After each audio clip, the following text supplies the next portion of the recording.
എല്ലാവരും hi. Okay, hi hi hi. ഇന്നത്തെ നമ്മളുടെ വിഷയം കൂടി പറഞ്ഞ പോലെ ഡ്രൈ ഡ്രഗ്, അല്ലെങ്കിൽ കുടിക്കാത്ത കുടിയൻ, വരണ്ട കുടിയൻ എന്നുള്ളതാണ്.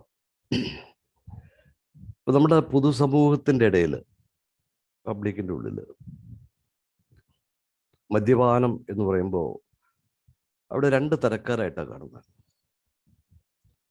ഒന്ന് അല്പം പോലും മദ്യം കഴിക്കാത്തവർ, വളരെ ശുദ്ധമായ ക്ലീനായ ആളുകൾ.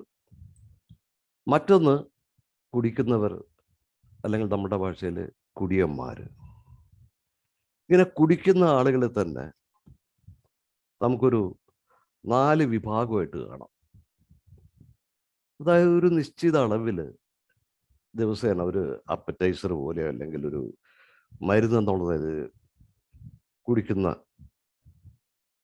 കുറേ ആളുകളുണ്ട്. അപ്പം ഇങ്ങനെയുള്ള മദ്യപാനികൾ അറിയപ്പെടുന്നത് റെസ്പോൺസിബിൾ ഡ്രിങ്കേഴ്സ്, അല്ലെങ്കിൽ റെഗുലർ കൺട്രോൾഡ് ഡ്രിങ്കേഴ്സ് എന്ന് പറയുന്നു. അവരെല്ലാ ദിവസവും കഴിക്കും ഒരു പെഗ് അല്ലെങ്കിൽ 1.5 പെഗ്. രണ്ടാമത്തെ ഒരു വിഭാഗം നമ്മളെല്ലാം സ്ഥിരമായിട്ട് കേൾക്കുന്ന സോഷ്യൽ ഡ്രിങ്കർ, അല്ലെങ്കിൽ ഒക്കേഷണൽ ഡ്രിങ്കേഴ്സ് എന്നാണ്. ഒരു മാന്യനായ കുടിയൻ. ഇവരങ്ങനെ സ്ഥിരമായിട്ടൊന്നും മദ്യപിക്കാറില്ല. ചില പ്രത്യേക വിശേഷ അവസരങ്ങളിലോ പാർട്ടികളിലോ ഒക്കെ മാത്രം കുടിക്കും. അങ്ങനെയുള്ള സന്ദർഭങ്ങളിൽ ചിലപ്പോൾ കുറച്ച് കൂടുതൽ കുടിച്ചു എന്നും വരാം. ബിഞ്ച് ഡ്രിങ്കേഴ്സ് എന്നറിയപ്പെടുന്നവരാണ് മൂന്നാമത്തെ വിഭാഗം. അവർ കുറേ കാലം ഇങ്ങനെ കുടിക്കാതിരിക്കും. പിന്നീട് ഒന്ന് കഴിക്കുമ്പോൾ ഇതുവരെ കഴിക്കാതിരുന്ന കാലത്ത് മുഴുവൻ കൂടി ഒരു ചുരുങ്ങിയ ദിവസം കൊണ്ട് കുടിച്ചു തീർക്കും. പിന്നെ കുറേ കാലം പച്ചയായിരിക്കും. പിന്നെ വീണ്ടും ഒരു കുടി. അതെങ്ങനെയാ പഴയതുപോലെ ഫുൾ, ചിലപ്പോൾ ഒരു ദിവസമോ ആഴ്ചയോ നീണ്ടു ഇങ്ങനെ തുറന്നുകൊണ്ടേയിരിക്കും. നാലാമത്തെ വിഭാഗം നമ്മളാണ്. നമുക്കെല്ലാം സുഖരായ നമ്മൾ തന്നെയാണ് മദ്യാസക്തർ അഥവാ ആൽക്കഹോളിക്സ്. കുടിക്കാതിരുന്നാലും ഒരു കുഴപ്പമില്ലാത്ത നമ്മൾ. ഒരു പെഗ് തൊട്ടുപോയാൽ പിന്നെ മാലപ്പടക്കത്തിന് തീ കൊടുത്ത പോലെ ഇങ്ങനെ തുറന്നു പോകുന്ന കുടിയന്മാർ. പൊതുവേ കുടിക്കുന്ന ആളുകളുണ്ട്, കുടിക്കാത്ത ആളുകളുമുണ്ട്. പിന്നെ നമ്മൾ ചർച്ച ചെയ്യുന്ന വിഷയം ഇത് രണ്ടും കൂടി ചേരുന്നൊരു വിഭാഗത്തെക്കുറിച്ചാണ്. Dry drunk. ഡ്രൈ ഡ്രങ്ക് എന്ന് പറയുന്ന ഒരു കൊളോക്കിയൽ എക്സ്പ്രഷനാണ്. അത് നമ്മുടെ ഒരു നാട്ടു പ്രയോഗമാണ്. ഇപ്പോൾ നമ്മൾ നേരത്തെ എന്നെയും പറഞ്ഞിട്ടുള്ള ഒരു മദ്യാസക്തനെ കുടിക്കാത്തൊരു അവസ്ഥയിൽ കണ്ടാൽ സാധാരണ പറയാനുള്ളതാണ്, ഇന്ന് ഡ്രൈ ആണ്. ഇപ്പം എൻ്റെ നാട്ടിലൊക്കെ പറയാറ് ഇന്ന് പച്ചയാണ്, തൊട്ടിട്ടില്ല എന്നൊക്കെ പറയാറ്. അപ്പോൾ ഡ്രൈ ഡ്രങ്കിനെ കൃത്യമായിട്ട് മലയാളീകരിക്കുമ്പോൾ ഈ ഡ്രൈ എന്ന് പറഞ്ഞിട്ടുണ്ടെങ്കിൽ അതിനെ ഉണങ്ങിയ വരണ്ട, അതുകൊണ്ടാണ് വരണ്ട കുടിയൻ എന്ന് പറയുന്നത്. പക്ഷെ ഇവിടെ രണ്ട് വിഭാഗത്തിലും പെടാതെ അയാൾ കുടിക്കുന്ന ആളാണോ? അല്ല. എന്നാൽ കുടിക്കാത്ത ആളാണോ? യെസ്, കുടിക്കാത്ത ആളുടെ ശീലങ്ങളെല്ലാം ഉണ്ട്. അപ്പോൾ അതുകൊണ്ട് അയാളെ കൃത്യമായിട്ട് പറയാൻ നല്ലത് കുടിക്കാത്ത കുടിയൻ എന്ന് തന്നെയാണ്. അതുകൊണ്ട് തന്നെ കുടിക്കുന്നവരുടെ വിഭാഗത്തിലും പെടുത്താൻ പറ്റില്ല, കുടിക്കാത്തവരുടെ വിഭാഗത്തിലും പെടുത്താൻ പറ്റാത്ത മറ്റൊരു വിഭാഗം ആളുകൾ തന്നെയാണ് ഡ്രൈ ഡ്രങ്ക് അഥവാ കുടിക്കാത്ത കുടിയൻ. എന്താണ് ഒരു ഡ്രൈ ഡ്രങ്ക് അല്ലെങ്കിൽ ഒരു കുടിക്കാത്ത കുടിയൻ? ആൽക്കഹോളിക്സ്, അതായത് മദ്യാസക്തർ, അവരുടെ ചിന്തകളും മാനസിക അവസ്ഥയും വൈകാരിക അവസ്ഥയും മറ്റ് മദ്യപാനികൾ, ആൽക്കഹോളിക് അല്ലാത്ത, നേരത്തെ പറഞ്ഞ രീതിയിൽ കഴിക്കുന്നവരിൽ നിന്നും അല്ലെങ്കിൽ തീരെ മദ്യപിക്കാത്തതിൽ നിന്നും ഒക്കെ തികച്ചും വ്യത്യസ്തമായ ഒരവസ്ഥയിലുള്ളവരാണ്. അവരുടെ ചിന്തകൾ എപ്പോഴും നെഗറ്റീവായിരിക്കും. അവരുടെ മാനസികാവസ്ഥ എല്ലാത്തിനോടും ഒരു ഡിനയൽ, നിഷേധിക്കുന്ന തരത്തിലും, ഒരു കാര്യത്തിലും തൃപ്തിയില്ലാത്തതും, ആങ്സൈറ്റി, ഉത്കണ്ഠയും, ഒന്നിനോടും ഒരു പൊരുത്തപ്പെടാത്തറാകാത്ത ആളുകൾ, വൈകാരികമായിട്ട്, അതായത് ഇമോഷണലി അൺസ്റ്റെബിലൈസ്ഡ് അല്ലെങ്കിൽ ഇൻബാലൻസ്ഡ് ആയിട്ടുള്ള ആളുകളായിരിക്കും പൊതുവെ ആൽക്കഹോളിക്സ്.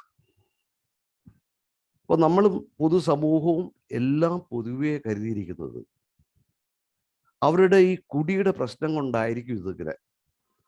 അപ്പൊ കുടി നിർത്തിയാൽ ഇതെല്ലാം മാറിയിട്ട് ശരിയായി വരും, സാധാരണ മര്യാദക്കുള്ള മനുഷ്യരെ പോലെ ആകും എന്നുള്ളതായിരിക്കും പൊതുവെയുള്ള ഒരു ധാരണ. അപ്പൊ ആ ഒരു മദ്യാസക്തൻ നമ്മുടെ മഹത്തായ ഈ കൂട്ടായ്മയിൽ, ആൽക്കഹോളിക്സ് അനോണിമസിൽ എത്തുന്നു. കൂട്ടായ്മയിൽ എത്തിക്കഴിയുമ്പോൾ തന്നെ ആദ്യമേ തന്നെ മിക്കവാറും അവിടെ ഉള്ള കുറച്ച് പഴമക്കാരെല്ലാം പറഞ്ഞു കൊടുക്കും, തൻ്റെ ആദ്യത്തെ പ്രഗ്ഗാണ് പ്രശ്നം. അപ്പോൾ അതുകൊണ്ട് ആദ്യത്തെ പെഗ്ഗിൽ നിന്ന് മാറി നിൽക്കണം, സ്ഥിരമായിട്ട് മീറ്റിങ്ങുകളിൽ പങ്കെടുക്കണം. അപ്പം ഇതൊക്കെയാണ് നമുക്ക് ഇതിനകത്ത് ആകെ ഉള്ളത്. ആകെ ഒരു ഇന്നത്തെ ഒരു ദിവസം കുടിക്കാതെ മാറി. ഇതെല്ലാം നമ്മൾ കേൾക്കുന്നതാണ്, നമ്മളും കേട്ടിട്ടുള്ളത്. നമ്മളിപ്പോൾ ഇന്ന് ഏയിലുള്ള നമ്മൾ ഇതിനകത്ത് ഈ മീറ്റിങ്ങിൽ ഇന്ന് എന്നെ കേൾക്കുന്ന ആളുകളെല്ലാം ഈ ഒരു രീതിയിൽ കൂടി തന്നെ കടന്നു വന്നിട്ടുള്ള. അപ്പോൾ മദ്യാസക്തനായ പുതുതായിട്ട് വരുന്ന ആ ഒരു സുഹൃത്ത് അങ്ങനെ ആദ്യ പെഗ് ഒഴിവാക്കുന്നു, മീറ്റിങ്ങുകളിൽ സ്ഥിരമായിട്ട് പങ്കെടുക്കുന്നു, കുടിക്കാതെ ദിവസങ്ങളും മാസങ്ങളും വർഷങ്ങളും ഇങ്ങനെ കടന്നു പോകുന്നു. അയാൾ കുടിക്കുന്നില്ല. പക്ഷേ നേരത്തെ ഞാൻ സൂചിപ്പിച്ച ഒരു ആൽക്കഹോളിക്കിൻ്റെ ആ തിങ്കിങ്, അത്തരം ചിന്തകളും ആ ഒരു സ്വഭാവവും പെരുമാറ്റവും എല്ലാം പഴയ പോലെ തന്നെയാണ്. എന്നാൽ അയാൾ കുടിക്കുന്നുമില്ല. ഇതാണ് ഒരു ഡ്രൈ ഡ്രഗ്. അയാൾ കുടിക്കുന്നില്ല, എന്നാൽ പെരുമാറ്റവും സ്വഭാവവും എല്ലാം ഒരു മദ്യാസക്തൻ്റേത് തന്നെയായിരിക്കും. പേലുള്ള ഒരു അംഗത്തിൻ്റെ, എൻ്റെ സുഹൃത്തിൻ്റെ ഭാര്യ ഒരിക്കലും എന്നെ ഇങ്ങനെ വിളിച്ചു പറഞ്ഞു, മുരളിയേട്ടാ, പുള്ളിക്കാരൻ കുടിക്കുന്നത് തന്നെയായിരുന്നു ഭേദം. ഞാൻ ചോദിച്ചാൽ എന്ത് പറ്റി? അപ്പോൾ ഇദ്ദേഹത്തെ ഞാൻ തന്നെ ഒരു 12-ാം പടി നടത്തി ഗ്രൂപ്പിലെത്തിച്ച ആളാണ്. കുടിക്കാതെ 2 വർഷം കഴിഞ്ഞ് 2 ടോക്കണും വാങ്ങി മീറ്റിങ്ങിലൊക്കെ ഗംഭീര ഷെയറിംഗ് ആണ്. സന്തോഷം കൊണ്ട് എനിക്ക് ഇരിക്കാൻ വയ്യേ എന്നുള്ള രീതിയിൽ പറയുമ്പോഴൊക്കെ ഭാര്യയ്ക്ക് എന്താ പ്രണയം, മക്കള് വാത്സല്യം കൊണ്ട് ദേഹത്തു നിന്നൊന്നും മാറുന്നില്ല. ഈ ഒടുക്കത്തെ കുടിയൊക്കെ പണ്ടേ നിർത്തേണ്ടതായിരുന്നു, അന്ന് തോന്നിയില്ലോ. ഇങ്ങനെ പറഞ്ഞ് ഗംഭീരമായിട്ട് ആ ഇതാണ് എനിക്ക് കിട്ടിയ സന്തോഷം, നിങ്ങൾക്കെല്ലാം കിട്ടട്ടെ എന്ന് പ്രാർത്ഥിച്ചുകൊണ്ടൊക്കെ പുള്ളി ഷെയറിങ് നിർത്തും. അപ്പോൾ ആ ഷെയറിങ് കേൾക്കുമ്പോൾ എനിക്കും വലിയ സന്തോഷം തോന്നി. എന്നാൽ അയാളുടെ ഭാര്യയുടെ വാക്കുകൾ കേട്ടപ്പോഴാണ് ഞാൻ അന്തിച്ചു പോയത്. അതായത് പുള്ളിക്കാരന് പണ്ടും എന്തിനും എപ്പോഴും ഭയങ്കര ദേഷ്യമായിരിക്കും. ഇപ്പൊ ദേഷ്യം വന്നാൽ കയ്യിൽ കിട്ടിയത് എന്താണെങ്കിലും, ഇപ്പൊ റിമോട്ടോ മൊബൈൽ ഫോണോ എന്താണെങ്കിലും ആ ഭാര്യയുടെയും മക്കളുടെയും ടിവിയുടെ ഒക്കെ നേരെ വലിച്ചെറിയുക. ഇപ്പൊ പണ്ട് കുടിച്ചിരുന്നപ്പോ ഈ പകുതി വെളിവിലാണല്ലോ എറിയുന്നത്, അതുകൊണ്ട് പുള്ളി എറിയുന്ന ഉന്നമൊന്നും കൃത്യമാവില്ല, എങ്ങും കൊള്ളുകയില്ല. ഇന്ന് കാലക്കേടിന് കുടിക്കാനില്ല, അതുകൊണ്ട് അയാളുടെ ഒന്നും തെറ്റുന്നില്ല, കൃത്യമായിട്ട് എനിക്കോ മക്കൾക്കോ അല്ലെങ്കിൽ ടി വിയുടെ കൊണ്ടു. TV 3 തവണ നന്നാക്കി വെച്ചു, ഇനി നന്നാക്കാൻ പറ്റുമെന്ന് പറഞ്ഞപ്പോൾ പുതിയത് വാങ്ങി. ഈ മൊബൈലും റിമോട്ടും ഒക്കെ വീട്ടിൽ വേണ്ട സാധനങ്ങൾ മേടിക്കുന്ന പോലെ ഇടയ്ക്കിടയ്ക്ക് ഇങ്ങനെ വാങ്ങിച്ചുകൊണ്ട് വന്നു. ഇതാണ് ഒരു ഡ്രൈ ഡ്രഗ്, അഥവാ ഒരു കുടിക്കാത്ത കുടി. എന്നാൽ ചില അംഗങ്ങൾ കൂട്ടായ്മയിലെത്തി കുറച്ച് നാളുകൾക്ക് ശേഷം അവരുടെ ആ ചിന്താഗതിയിലും കാഴ്ചപ്പാടിലും മനോഭാവത്തിലും എല്ലാം മാറ്റം വന്ന് വളരെ ആനന്ദകരമായ ഒരു ജീവിതം ജീവിക്കുന്നവരുണ്ട്. എന്താണ് ഇങ്ങനെ രണ്ടുപേരും 2 വ്യത്യസ്ത ജീവിത രീതിയിലുള്ള അംഗങ്ങളായത്. ഒരാളിപ്പോൾ കുടിക്കുന്നില്ലെങ്കിലും പഴയ പോലെ തന്നെ പോകുന്നു. ഒരാളുടെ ജീവിതത്തിൻ്റെ ശൈലി ആകെ മാറിപ്പോകുന്നു. എന്തുകൊണ്ടാണ് ഇവർ രണ്ടും രണ്ട് വിധത്തിലും ആയിപ്പോകുന്നത്? ഇവിടെയാണ് നമ്മൾ ആൽക്കഹോളിക്സ് അനോണിമസ് എന്ന നമ്മുടെ കൂട്ടായ്മയെ കൃത്യമായി മനസ്സിലാക്കേണ്ടത്, ഉൾക്കൊള്ളേണ്ടത്. ഇപ്പോൾ പൊതുവെ ഒരു ധാരണ ആൽക്കഹോളിക്സ് അനോണിമസ് എന്ന് പറഞ്ഞാൽ കുടി നിർത്താൻ വേണ്ടിയിട്ടുള്ളൊരു കൂട്ടായ്മയാണ്. കുടി നിർത്താൻ സഹായിക്കുന്നുണ്ട്, ശരിയാണ്. പക്ഷെ കുടി നിർത്താൻ വേണ്ടി മാത്രമുള്ള ഒരു കൂട്ടായ്മയല്ല. മറിച്ച് ഇനിയൊരു കുടിയിലേക്ക് പോകാതെ ഒരു ഗുണമേന്മയുള്ള, ക്വാളിറ്റിയുള്ള, ഒരു പ്രയോജനകരമായ ഒരു യൂസ്ഫുൾ ലൈഫ്, അതായത് സജസ്റ്റ് ചെയ്യുന്ന ഒരു പുതിയ മാറിയ ജീവിത രീതിയിലൂടെ ജീവിതത്തെ ആ ജീവിതത്തിൻ്റെ അർത്ഥത്തിൽ ലൈഫ് ഓൺ ലൈഫ് സ്റ്റൈൽ ആ ജീവിക്കാൻ പ്രാപ്തമാക്കുന്ന, അല്ലെങ്കിൽ ആനന്ദകരമായ ഒരു ജീവിതം വാഗ്ദാനം ചെയ്യുന്ന ഒരു കൂട്ടായ്മയാണ് ആൽക്കഹോളിക്സ് അനോണിമസ്. ഒറ്റ വാക്കി പറഞ്ഞിട്ടുണ്ടെങ്കിൽ വ്യക്തിയെ വ്യക്തിയായി മാറ്റുന്ന ഒരു ജീവിതചര്യ. അപ്പോ ഈ പുതിയ ജീവിത രീതി നിർദ്ദേശിച്ചിരിക്കുന്നത് 12 പടികളിലൂടെയാണ്. നമ്മളെല്ലാം തന്നെ എയിലെത്തിയത് നമ്മുടെ കുടി അനിയന്ത്രിതമായ അവസ്ഥയിലെത്തിയപ്പോഴാണ്. എവിടെയായാലും വേണ്ടില്ല, എന്നുള്ള എല്ലാം പഠിച്ച പണി പതിനെത്തും നോക്കി കുടി നിർത്തണമെന്ന് ഒടുക്കത്തെ ആഗ്രഹമുണ്ട്. പക്ഷെ നമ്മളെ കൊണ്ട് പറ്റുന്നുമില്ല. എന്നെ കൊണ്ട് ആഗ്രഹമുണ്ട്, പറ്റുന്നില്ല എന്ന് ആരോടും പറഞ്ഞ് അവരോട്ട് വിശ്വസിക്കുമോ? ഒന്നുമില്ല. അപ്പൊ അതുകൊണ്ട് എങ്ങനെയെങ്കിലും ഒന്ന് നിന്ന് കിട്ടിയാൽ മതി എന്നുള്ള ആഗ്രഹത്തിലാണ് ഇവിടെ വന്നു കഴിയുമ്പോൾ അവിടെയുള്ളവർക്കറിയാം, നമ്മൾ അനുഭവിച്ച അവസ്ഥകൾ അറിയാവുന്നതുകൊണ്ട് അവർ പറയും കുഴപ്പമില്ല, നീ പറയുന്നത് എനിക്ക് മനസ്സിലാവും, നീ പറയുന്നത് മറ്റവർക്ക് മനസ്സിലാവില്ല, കാരണം അവർ എന്നെപ്പോലെ ആൽക്കഹോളിക് അല്ല. അതുകൊണ്ട് ശരിയാണ്, നിനക്ക് നിർത്തണമെന്ന് ആഗ്രഹമുണ്ട്, നിന്നെ കൊണ്ട് പറ്റുന്നില്ല, ശരി. അപ്പൊ അങ്ങനെ കുറേ നാൾ നമ്മൾ കുടിക്കാതെ പോകുമ്പോൾ നമ്മൾ അതിലങ്ങോട്ട് സംതൃപ്തരാകും. ആ കുടിക്കാതെ ഇരിക്കുന്നതിൽ മാത്രം സംതൃപ്തിയുണ്ട്. എന്നാൽ കൂടുതൽ മനസ്സിലാക്കാൻ ശ്രമിക്കുമ്പോൾ, അല്ലെങ്കിൽ എന്താണ് കുറച്ചുകൂടി ഗൗരവത്തോടു കൂടി കാണാൻ ശ്രമിക്കുമ്പോൾ, കുടിക്കാതിരിക്കുന്നതിനപ്പുറത്തും ഒരു മാറിയ ജീവിത രീതിയാണ്, അല്ലെങ്കിൽ ഒരു പുതിയ ജീവിത രീതിയാണെന്ന് എല്ലാവർക്കും അല്ലെങ്കിലും കുറച്ചു പേർക്കെങ്കിലും ഉൾക്കൊള്ളാൻ കഴിയും. കുടിയിൽ നിന്ന് മാത്രം മാറി നിൽക്കുന്ന ഒരു ആൽക്കഹോളിക് അദ്ദേഹത്തെ വെച്ചിട്ടുണ്ടെങ്കിൽ ഇപ്പോൾ നമ്മളുടെ ശരീരത്തിൽ എവിടെയെങ്കിലും തൊലിയുടെ പുറത്തൊരു മുറിവ് വന്നിട്ടുണ്ട്, ആഴത്തിലുള്ള മുറിവാണ്, അതിന് പുറത്ത് എന്തെങ്കിലും മെഡിസിൻ എല്ലാം വരിയിട്ട് അങ്ങോട്ട് ഉണക്കിക്കളയുന്ന പോലെയാണ് കുടി മാത്രം നിർത്തുന്നത്. കാരണം നമ്മളെ ആ കുടിയിലേക്ക് നയിക്കുന്നതിന് നമ്മുടെ ഉള്ളിൻ്റെ ഉള്ളിൽ പല പ്രശ്നങ്ങളും ഉണ്ടാകും. അപ്പോൾ കുടി മാത്രം നിർത്തിയിട്ടുണ്ടെങ്കിൽ പുറത്ത് ഒരു മരുന്നൊക്കെ വെച്ചിട്ട് ഉണക്കുന്നതാണ്. മറിച്ച് പ്രോഗ്രാമിനുള്ള മദ്യാസക്തൻ, അല്ലെങ്കിൽ ഗൗരവത്തിൽ കണ്ട് ആഴത്തിൽ മനസ്സിലാക്കി ആ ഒരു ജീവിത രീതി സ്വീകരിക്കാൻ തയ്യാറാകുന്ന ഒരു മദ്യാസക്തൻ ആ മുറിവിൻ്റെ അകത്ത് ആഴത്തിലേക്കുള്ള ഭാഗത്താണ് ചികിത്സിക്കുന്നത്. തൊലിയുടെ പുറത്ത് മാത്രം ചികിത്സിച്ചിട്ടുണ്ടെങ്കിൽ ചിലപ്പോൾ ആ മുറിവ് ഉണങ്ങിയെന്ന് വരും. എന്നാൽ മുറിവിൻ്റെ അകത്ത് ഉള്ളിൽ ആഴത്തിൽ കേടുപാടുകൾ ഉണ്ടാക്കാം. അതിനെ ചികിത്സിച്ച് ഭേദമാക്കിയില്ലെങ്കിൽ അകത്ത് നിന്നും വീണ്ടും വീണ്ടും പതിയത് പുറത്ത് നേരത്തെ ഉണ്ടായിരുന്ന മുറിവ് ഒരു വ്രണമായി മാറാനുള്ള സാധ്യതയും തള്ളിക്കളയാൻ പറ്റില്ല. അത് തന്നെയായിരിക്കും ഒരു മദ്യാസക്തൻ്റെ അവസ്ഥയും.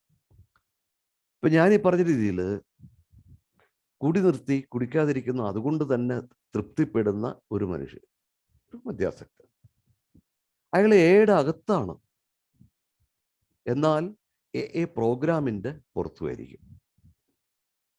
പൊതുവെ പറയാം, നമ്മൾ സാധാരണ പറയാണ് എയിലൊക്കെയാണ്, പക്ഷേ അകത്താണ്, പക്ഷേ പ്രോഗ്രാമിൻ്റെ പുറത്താണ്. ഇവർ സോബർ, മദ്യപിക്കാത്തൊരവസ്ഥയിലാണെങ്കിലും ഒരിക്കലും റിക്കവറിയിലായിരിക്കില്ല.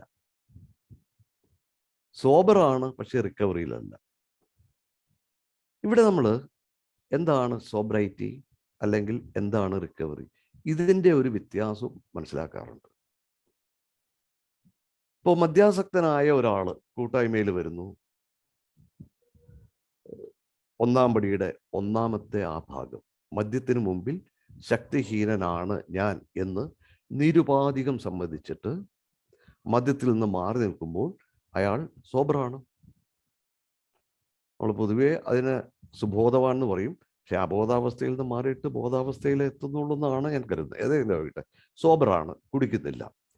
പക്ഷെ അയാളുടെ ആ സോബ്രൈറ്റി ശാരീരികമായിട്ട് മാത്രമാണ്, ഒരു ഫിസിക്കൽ സോബ്രൈറ്റി ആണ്. കുടിച്ചുകൊണ്ടിരുന്ന ഒരാൾ ഇപ്പൊ കുടിക്കുന്നില്ല എന്ന് മാത്രം. മറിച്ച് റിക്കവറിയിലുള്ള ഒരു അംഗമാണെങ്കിൽ അയാള് ഒന്നാം പടിയുടെ ഒന്നാമത്തെ ഭാഗം അംഗീകരിച്ച് മദ്യത്തിൽ നിന്ന് മാറി നിൽക്കുന്നു. മറ്റേ ചെയ്യുന്നത് തന്നെ. അതോടൊപ്പം ഒന്നാം പടിയുടെ രണ്ടാമത്തെ ഭാഗമുണ്ട്. എനിക്ക് എൻ്റെ ജീവിതം കൈകാര്യം ചെയ്യാൻ കഴിഞ്ഞില്ല, അല്ലെങ്കിൽ എൻ്റെ ജീവിതം അനിയന്ത്രിതമായി പോയി എന്നും അതോടൊപ്പം സമ്മതിക്കുന്നു, ബോധ്യപ്പെട്ട് സമ്മതിക്കുന്നു.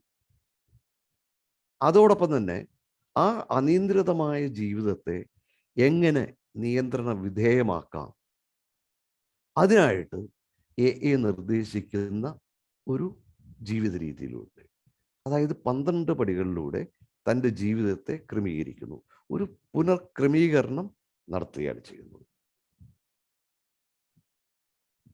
അപ്പോൾ മറ്റേ ചിലപ്പോൾ ചോദിക്കാട്ടോ, എൻ്റെ പ്രശ്നം കുടിയേ ഉള്ളൂ, ഞാൻ ഈ കുടിക്കുന്നതിന് എയിൽ വന്നു, മദ്യത്തിന് മുമ്പിൽ ശക്തിഹീനാണ്, ഞാൻ സമ്മതിച്ചു, എൻ്റെ ആദ്യത്തെ പെഗ്ഗാണ് പ്രശ്നം എന്ന് പറഞ്ഞു, ഞാൻ ആദ്യത്തെ പെഗ്ഗിനെ അറസ്റ്റ് ചെയ്തു, ഇപ്പം ഞാൻ കുടിക്കാതെ പോകുന്നു, ഐ ആം ഹാപ്പി. പക്ഷേ മറ്റേ ആള് അതല്ല, എന്താണ്, രോഗത്തിന് പകരം രോഗകാരണത്തെയാണ് അയാൾ ചികിത്സിക്കാൻ തയ്യാറാകുന്നത്. എന്തുകൊണ്ടാണ് എൻ്റെ ജീവിതം അനിയന്ത്രിതമായി പോയത്? അതിനുള്ള കാരണങ്ങളാണ്. അങ്ങനെയുള്ള കാരണങ്ങൾ അന്വേഷിക്കണമെന്ന് ഉണ്ടെങ്കിൽ മാത്രം ബാക്കി പടികളിലേക്ക് പോകേണ്ട കാര്യമുള്ളൂ. ഇല്ലെങ്കിൽ മറ്റേതുകൊണ്ട് ഹാപ്പി ആയിരിക്കും. അപ്പോൾ ആരാണ് ഡ്രൈ ഡ്രങ്ക് അല്ലെങ്കിൽ കുടിക്കാത്ത കുടിയൻ എന്ന് ചോദിച്ചിട്ടുണ്ടെങ്കിൽ നമുക്ക് ഒറ്റ വാക്കിൽ ഉത്തരം പറയാം: മദ്യാസക്തനായ ഒരാൾ കൂട്ടായ്മയിലൂടെ മദ്യത്തിൽ നിന്ന് മാറി നിൽക്കുകയും എന്നാൽ റിക്കവറി പ്രോഗ്രാമായ 12 പടികൾ പരിശീലിച്ച് തുടങ്ങുന്നതും ചെയ്യുന്നതിന് ഇടയ്ക്കുള്ളൊരു സമയമുണ്ട്. അയാൾ കുടി നിർത്തിയ അവസ്ഥയിലേക്ക് ഇങ്ങനെ പോയിക്കൊണ്ടിരിക്കുകയാണ്. പക്ഷേ റിക്കവറി തുടങ്ങിയിട്ടില്ല, റിക്കവറി പ്രോഗ്രാം അയാൾ പരിശീലിച്ച് തുടങ്ങിയിട്ടില്ല. ഈ ഒരു പീരീഡിനെയാണ് യഥാർത്ഥത്തിൽ ഡ്രൈ ഡ്രങ്ക് എന്ന് പറയുന്ന അവസ്ഥ. അപ്പോൾ സോബറായി കുടി നിർത്തിയിട്ട് ഈ പ്രോഗ്രാം പ്രാക്ടീസ് ചെയ്യാനായിട്ട് താമസിക്കും തോറും അയാളുടെ ഡ്രൈ ഡ്രങ്ക് അവസ്ഥയുടെ ദൈർഘ്യം കൂടുതലായിരിക്കും. കുടി നിർത്തിയിട്ട് ഇമ്മീഡിയറ്റ് ആയിട്ട് തന്നെ ഈ പ്രോഗ്രാം പ്രാക്ടീസ് ഇടുമ്പോൾ ആ ഡ്രൈ ഡ്രങ്ക് അവസ്ഥ വളരെ ചുരുങ്ങിയ കാലത്തേക്ക് നിൽക്കുന്നു. അപ്പോൾ അങ്ങനെയുള്ളൊരു ഡ്രൈ ഡ്രങ്ക് അയാളെ സംബന്ധിച്ചിടത്തോളം അയാൾ കുടിക്കാതിരിക്കുന്നു, അയാളുടെ ജീവിതത്തിൽ യാതൊരു മാറ്റവും സംഭവിക്കുന്നില്ല. ഇത്തരക്കാരിൽ നിന്ന് പലപ്പോഴും കേൾക്കാനിടയായിട്ടുള്ള ഒരു സംഭാഷണമാണിത്. ഞാൻ നേരിട്ട് കേട്ടിട്ടുള്ള. ഇപ്പോൾ ഇങ്ങനെയുള്ള കുടിക്കാതിരിക്കുന്ന ഒരാൾ മറ്റൊരാളായിട്ട് സംസാരിച്ചൊക്കെ പോകുമ്പോൾ എന്തെങ്കിലും അവർ പറയുന്ന കാര്യങ്ങൾ എന്തെങ്കിലും ഒരു അഭിപ്രായ വ്യത്യാസം വന്നു കഴിയുമ്പോൾ, ഞാൻ കുടി മാത്രമേ നിർത്തിയിട്ടുള്ളൂ, ഞാൻ പഴയ ഞാൻ തന്നെയാണ് കേട്ടോന്ന്. ഏതിനാണ് കൊച്ചി മാറിയെങ്കിലും ബിലാൽ പഴയ ബിലാൽ തന്നെയാണെന്ന് പറഞ്ഞ പോലെ ഞാൻ കുടി മാത്രം നിർത്തിയിട്ടുള്ളൂ, ഇപ്പോഴും ഞാൻ പഴയ ഞാൻ തന്നെയാണ്. ശരിയാണ്, ഒരു ഡ്രൈ ഡ്രങ്ക് കുടി മാത്രമേ നിർത്തിയിട്ടുള്ളൂ, ബാക്കിയെല്ലാം ആ പഴയ മദ്യാസക്തൻ തന്നെയാണ്. ഇതാണ് ഒരു കുടിക്കാതിരിക്കുന്ന കുടി. അതിലും വേറൊരു തരത്തിലുള്ളൊരു സംഭാഷണം ചിലപ്പോൾ കേൾക്കാറുണ്ട്. ഞാൻ എയിലായിപ്പോയി, അല്ലെങ്കിൽ കാണിച്ചു തരായിരുന്നു. അപ്പം ഇത് കേട്ടാൽ തോന്നും അയാൾ ഏലായി എന്നുള്ളത് എന്തൊരു വലിയ അപരാധമായതുപോലെ. അല്ലെങ്കിൽ അപ്പോൾ അയാൾക്ക് തന്നെ ആ മാറ്റങ്ങൾ യാതൊന്നും സംഭവിച്ചിട്ടില്ല. ഇപ്പം അയാൾ കുടിക്കാതിരിക്കുന്നുണ്ട്, പക്ഷെ അത് തന്നെ അയാൾ പൂർണ്ണമായിട്ടും സാറ്റിസ്ഫൈഡ് ആയിട്ടില്ല, പൂർണ്ണമായ സംതൃപ്തിയോടെയല്ല അയാൾ കുടിക്കാതിരിക്കുന്നത്. അയാളുടെ ചിന്തകൾ ഇപ്പോഴും ഒരു ആൽക്കഹോളിക്കിൻ്റെ തന്നെയാണ്. അയാളുടെ വൈകാരിക തലം അതും ഇപ്പോഴും ഒരു മദ്യാസക്തൻ്റേത് തന്നെയാണ്. അയാളുടെ കാഴ്ചപ്പാടുകളും മനോഭാവവും പഴയ ആ മദ്യാസക്തൻ്റേത് തന്നെയാണ്. ഒരു മാറ്റവും വന്നിട്ടില്ല. ആകെ വന്നിരിക്കുന്ന ഒരേ ഒരു മാറ്റം അയാൾ കുടിക്കുന്നില്ല എന്നുള്ളത് മാത്രമാണ്.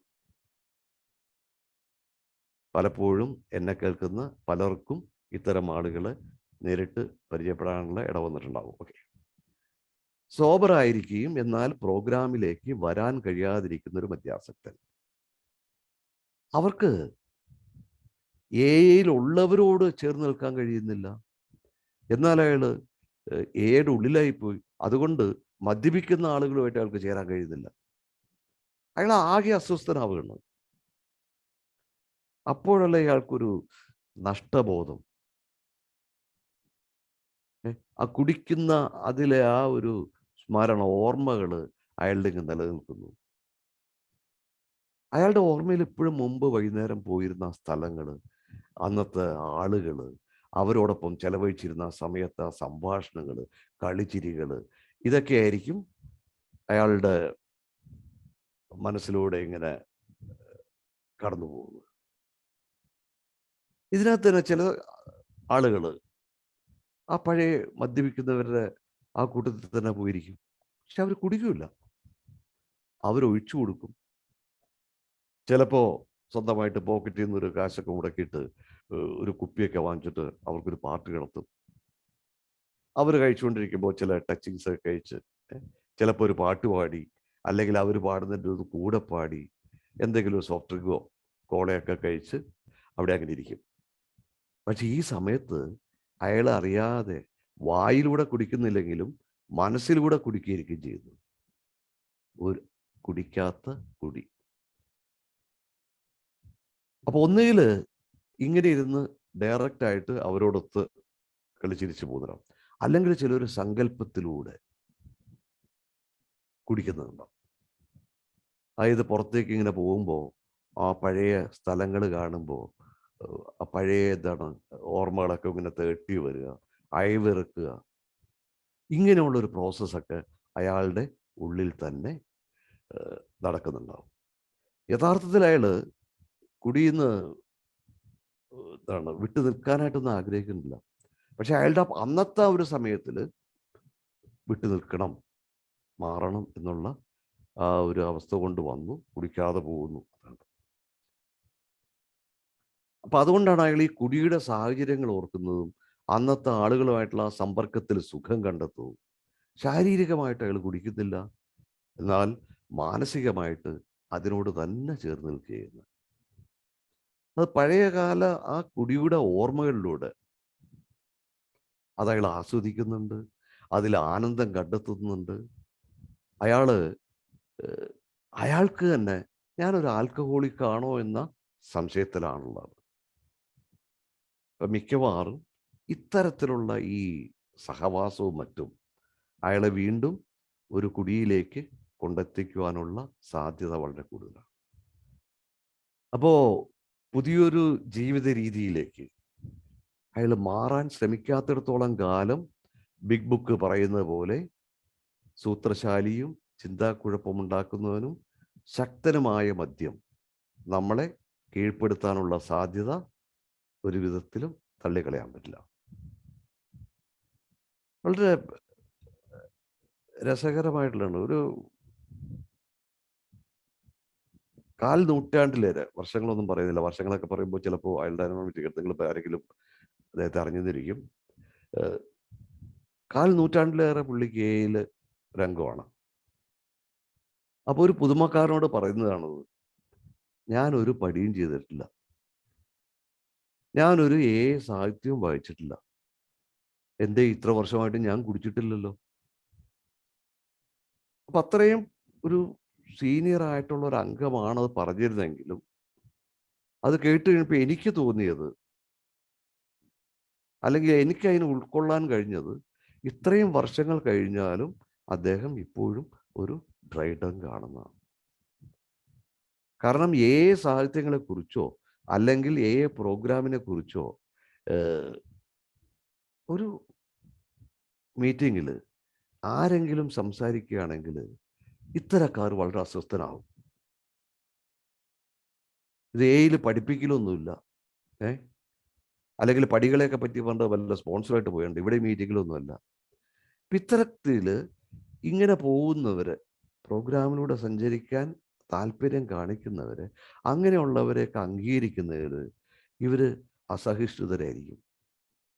പലപ്പോഴും കേട്ടുള്ള എയിൽ കുറെ പണ്ഡിതന്മാരുണ്ട്, എയിൽ പഠിപ്പിക്കില്ല. ആ ബിൽഡബ്ല്യു തന്നെ പറഞ്ഞിരിക്കുന്ന വാക്ക് ഇതാണ്, റിക്കവറി വെച്ചിട്ടുണ്ടെങ്കിൽ through teaching and practising the 12 steps is the sole purpose of an A group. 12 പടികളുടെ പഠിപ്പിക്കലും പരിശീലനവും മാത്രമാണ് ഒരു എ ഗ്രൂപ്പിന്റെ ലക്ഷ്യം. അപ്പൊ ടീച്ചിങ് എന്ന് പറയുമ്പോൾ എല്ലാവർക്കും അസ്വസ്ഥത വരുമ്പോൾ നമുക്ക് മറിച്ചെടുക്കാം. പഠിപ്പിക്കലല്ല, പഠനമാണ്. പഠനവും പരിശീലനവുമാണ് 12 പടികളുടെ പഠനവും പരിശീലനവുമാണ് ഒരു എ ഗ്രൂപ്പിന്റെ ഉദ്ദേശം എന്ന് വയ്ക്കാം.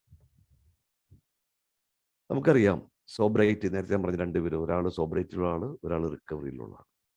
സോബ്രൈറ്റി എന്ന് പറയുന്നത് ഒരു അവസ്ഥയാണ്. സോബ്രൈറ്റി ഇസ് എ സ്റ്റേറ്റ്. അത് എപ്പോൾ വേണമെങ്കിലും മാറാം. ഇപ്പൊ നമുക്ക് സന്തോഷം എന്ന് പറയുന്ന ഒരു അവസ്ഥയാണ്, അതെപ്പോൾ മാറാം. അത് സങ്കടമാവാം, അത് ഭയമാവാം, അല്ലെങ്കിൽ കോപമാവാം. അപ്പൊ ഇത്തരം ഈ ഇമോഷൻസ് മാറുന്ന ഒരു സ്റ്റേറ്റ് ആണ്. ആ സ്റ്റേറ്റ് മാറിക്കൊണ്ടിരിക്കും. But recovery it's A process.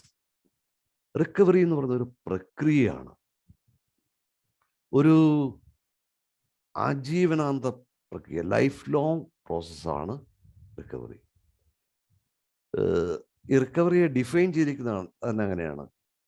Recovery is the process of returning two and maintaining healthy mind, sound body and logical decision making. അതായത് രോഗാവസ്ഥയിലല്ലാത്തൊരു ശരീരവും ആരോഗ്യമുള്ളൊരു മനസ്സും യുക്തിപൂർവവും വിവേകപൂർവവും തീരുമാനമെടുക്കാനുള്ള കഴിവും അതിനെ വീണ്ടെടുക്കുകയും അതിനെ നിലനിർത്തുകയും ചെയ്യുന്ന ഒരു പ്രക്രിയയാണ് റിക്കവറി പ്രോസസ്.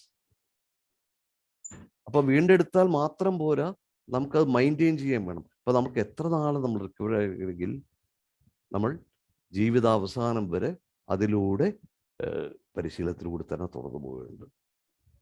അപ്പൊ ഈ പറയുന്ന ഡെഫിനേഷനിൽ പറഞ്ഞ അതേ റിക്കവറി പ്രോസസ് തന്നെയാണ് എയുടെ 12 പടിയിലൂടെ നടക്കുന്നത്.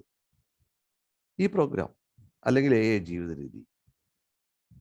അപ്പൊ ഇങ്ങനെ ഈ റിക്കവറിയിലായിരിക്കാൻ സോബറായിട്ടുള്ള ഒരാൾക്ക് മാത്രമേ പറ്റുള്ളൂ. മദ്യത്തിൽ നിന്നും മാറി നിൽക്കുന്ന ഒരാൾക്ക് മാത്രമേ, ഒരു മദ്യാസക്തന് മാത്രമേ റിക്കവറിയിലേക്ക് സഞ്ചരിക്കാൻ പറ്റുള്ളൂ. എന്നാൽ സോബർ ആയിരിക്കണമെന്നുണ്ടെങ്കിൽ അയാൾക്ക് റിക്കവറിയിലായിരിക്കണമെന്നില്ല, കുടിക്കാതിരുന്നാൽ മാത്രം മതി. ഏഴ് സോബർ ആയിരിക്കുകയാണ് ചെയ്യും, എന്നാൽ റിക്കവറിയിൽ അല്ലാതിരിക്കുകയും ചെയ്യുന്ന ഒരു മദ്യാസക്തനാണ് ഡ്രൈ ഡ്രങ്ക് എന്ന നമ്മളുടെ കുടിക്കാത്ത കുടിയൻ. ഒരു ഡ്രൈ ഡ്രങ്ക് ഫിസിക്കലി സോബറായിരിക്കും, ശാരീരികമായിട്ട് അയാൾ സോബറായിരിക്കും, അയാൾ മദ്യപിക്കുന്നില്ല. എന്നാൽ കുടിക്കാതെ ഇരിക്കുന്നത് കൊണ്ട് മാത്രം അയാൾക്ക് വൈകാരിക സുബോധം, ഇമോഷണൽ സോബ്രൈറ്റി ഉണ്ടാകുന്നില്ല. അതിന് പ്രോഗ്രാമിലായിരിക്കേണ്ടതുണ്ട്. ഈ ഇമോഷണൽ സോബ്രൈറ്റി എന്ന് പറഞ്ഞെങ്കിൽ ഇമോഷണൽ ഇക്വിലിബ്രിയം ആണ്. അതിനെനിക്ക് ഏറ്റവും ആപ്റ്റായിട്ട് തോന്നിയിരിക്കുന്ന ഒരു ഇത് നമ്മുടെ ECG ഗ്രാഫ് നോക്കിയിട്ടില്ലേ, അതിനകത്ത് ഇങ്ങനെ മുകളിലും താഴെയും ഇങ്ങനെ വരകൾ കാണുന്നുണ്ട്. ആ വരകൾ മുകളിലേക്കും താഴേക്കും ഇല്ല, സ്ട്രെയിറ്റ് ആയിട്ടിരിക്കുകയാണെങ്കിൽ അയാൾ മരിച്ചിരിക്കുകയാണ്.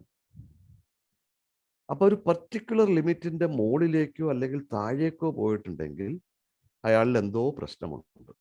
അത് തന്നെയാണ് ഒരു മനുഷ്യന്റെ ഇമോഷനെ നോക്കുന്നത്.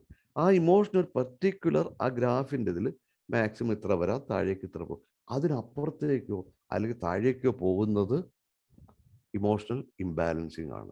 അത് കുടിക്കാതിരിക്കാൻ മാത്രം സംഭവിക്കുന്നില്ല. കുടിക്കാതിരിക്കുന്നാൽ നമ്മൾ വരുന്ന മാറ്റം എന്താണെന്ന് വെച്ചിട്ടുണ്ടെങ്കിൽ, നമ്മൾ കുടിച്ചുകൊണ്ടിരുന്നപ്പോൾ കുടിച്ചതിൻ്റെ പേരിൽ എന്തെങ്കിലുമൊക്കെ കാണിച്ചിട്ടുണ്ടോ? അതുണ്ടാവുന്നില്ല. ബാക്കി മാറുന്നതിനായിട്ടുള്ള ഒരു കാര്യങ്ങളും നമ്മൾ ചെയ്യുന്നില്ല. ഓക്കെ. നേരത്തെ ഞാൻ പറഞ്ഞല്ലോ, ഇപ്പോൾ ഈ ഒരു ഡ്രൈ ഡ്രങ്ക് ഒരിക്കലും